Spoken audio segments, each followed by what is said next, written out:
तो दोस्तों आइए जानते हैं एपीजे अब्दुल कलाम की जीवनी। एपीजे अब्दुल कलाम का जन्म 15 अक्टूबर 1931 रामेश्वर तमिलनाडु में हुआ। उनकी मृत्यु हुई 27 जुलाई 2015 शिलोंग मेघालय में।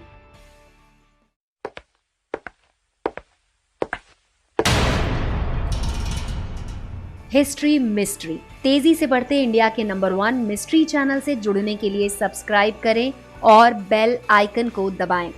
भारत के पूर्व राष्ट्रपति के रूप में उन्होंने कार्य किया। एक वैज्ञानिक और इंजीनियर के तौर पर उन्होंने रक्षा अनुसंधान और विकास संगठन और भारतीय अंतरिक्ष अनुसंधान संगठन इसरो के कई महत्वपूर्ण कार्य किए। डॉक्टर एपीजे अब्दुल कलाम एक प्रख्यात भारतीय वैज्ञानिक और भारत के 11वें राष्ट्रपति थे। उन्होंने देश के कुछ सबसे महत्वपूर्ण संगठनों जैसे कि DRDO और इसरो में कार्य किया। वर्ष 1998 के पोखरण द्वितीय परमाणु परीक्षण में भी महत्वपूर्ण भूमिका निभाई। डॉक्टर कलाम भारत के अंतरिक्ष कार्यक्रम और मिसाइल कार्यक्रम के साथ भी जुड़े थे। इसी कारण उन्हें मिसाइल मैन भी कहा जाता है। साल 2002 में कलाम भारत के राष्ट्रपति चुने गए और 5 साल की अवधि की उन्होंने सेवा दी। वो शिक्षण, लेखन, सार्वजनिक सेवा में लौट आए। उन्हें भारत के सर्वोच्च नागरिक सम्मान भारत रत्न के साथ कई प्रतिष्ठित पुरस्कारों से सम्मानित किया गया। प्रारंभिक जीवन की बात करें तो एपीजे अब्दुल कलाम का जन्म 15 अक्टूबर 1931 को तमिलनाडु के रामेश्वरम में एक मुस्लिम परिवार में हुआ। उनके पिता जैनुलवेदीन एक नाविक थे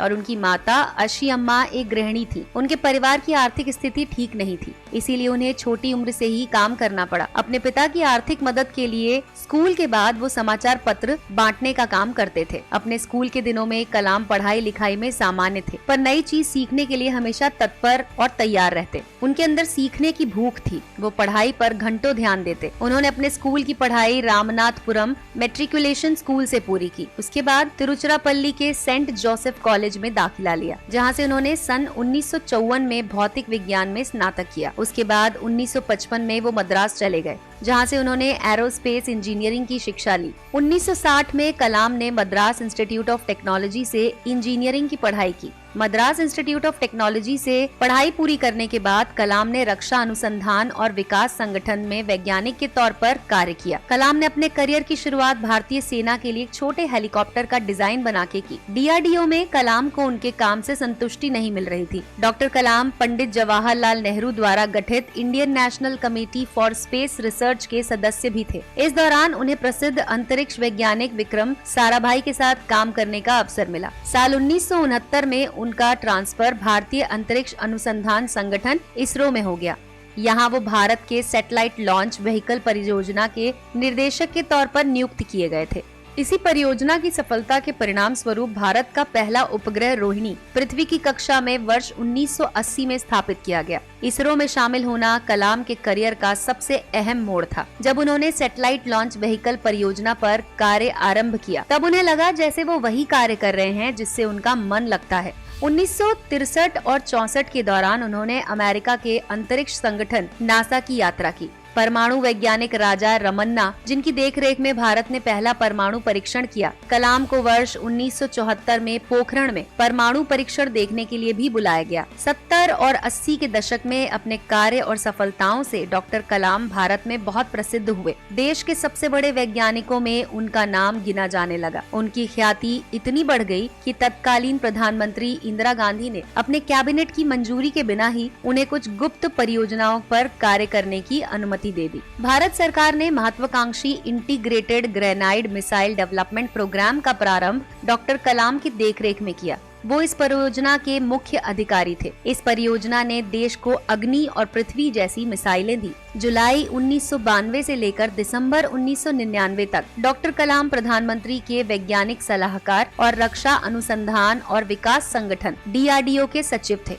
भारत ने अपना दूसरा परमाणु परीक्षण इसी दौरान किया था और उन्होंने इसमें एक महत्वपूर्ण भूमिका निभाई थी। R चिदम्बरम के साथ डॉक्टर कलाम इस परियोजना के समन्वयक थे। इस दौरान मिले मीडिया कवरेज ने उन्हें देश का सबसे बड़ा परमाणु वैज्ञानिक बना दिया।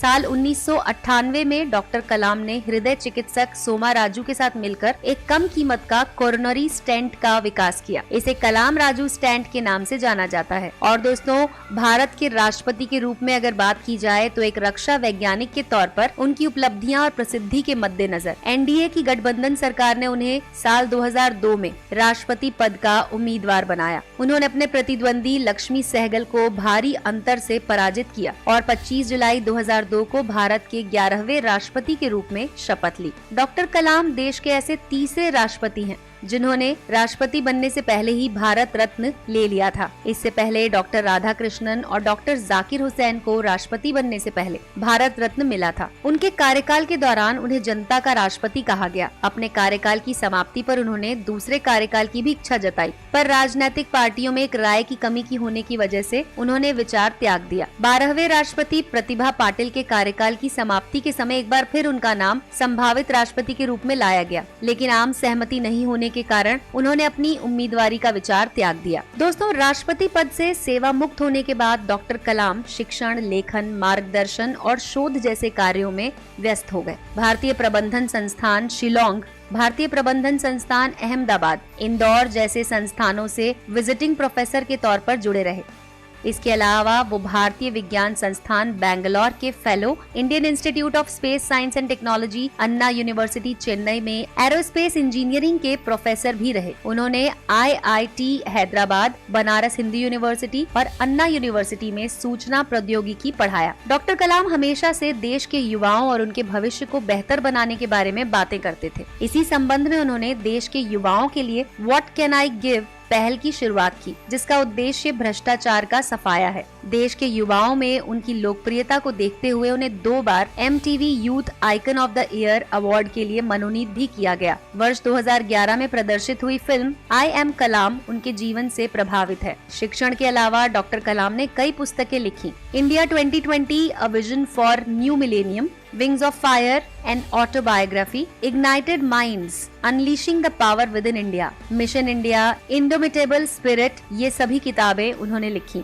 देश और समाज के लिए किए गए उनके कार्य के लिए डॉक्टर कलाम को अनेकों पुरस्कार मिले। लगभग 40 विश्वविद्यालयों ने उन्हें डॉक्टरेट की उपाधि दी और भारत सरकार ने उन्हें पद्म भूषण, पद्म विभूषण, भारत के सबसे बड़े नागरिक सम्मान भारत रत्न से अलंकृत किया। तो दोस्तों, ये तो थी डॉक्टर APJ अब्दुल कलाम की जीवनी।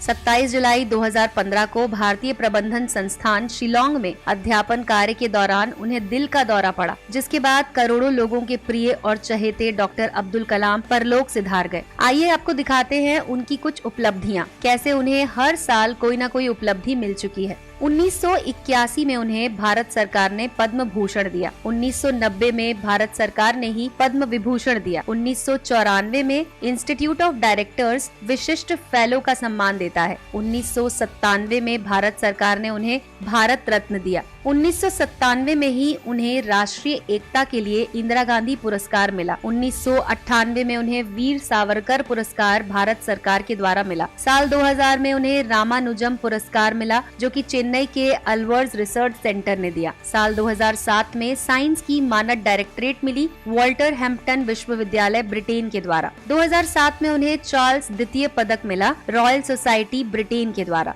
2008 में उन्हें डॉक्टर ऑफ इंजीनियरिंग दिया गया नानयांग प्रौद्योगिकी विद्यालय सिंगापुर के द्वारा। 2009 में उन्हें कैलिफोर्निया प्रौद्योगिकी संस्थान USA से अंतर्राष्ट्रीय कर्मन वॉन विंग्स पुरस्कार मिला। 2009 में उन्हें हूवर मेडल मिला अमेरिका के द्वारा। 2009 में उन्हें फिर से मानद डायरेक्टरेट मिला ऑकलैंड विश्वविद्यालय के द्वारा। फिर 2010 में डॉक्टर ऑफ इंजीनियरिंग वाटरलू विश्वविद्यालय ने दिया। 2011 में उन्हें IEEE मानद सदस्यता मिली IEEE के द्वारा। 2012 में डॉक्टर ऑफ लॉ मिला साइमन फ्रेजर विश्वविद्यालय से और 2014 में उन्हें ब्रिटेन एडिनबर्ग विश्वविद्यालय ने डॉक्टर ऑफ साइंस के पुरस्कार से नवाजा। तो दोस्तों, ये तो थे डॉक्टर APJ अब्दुल कलाम।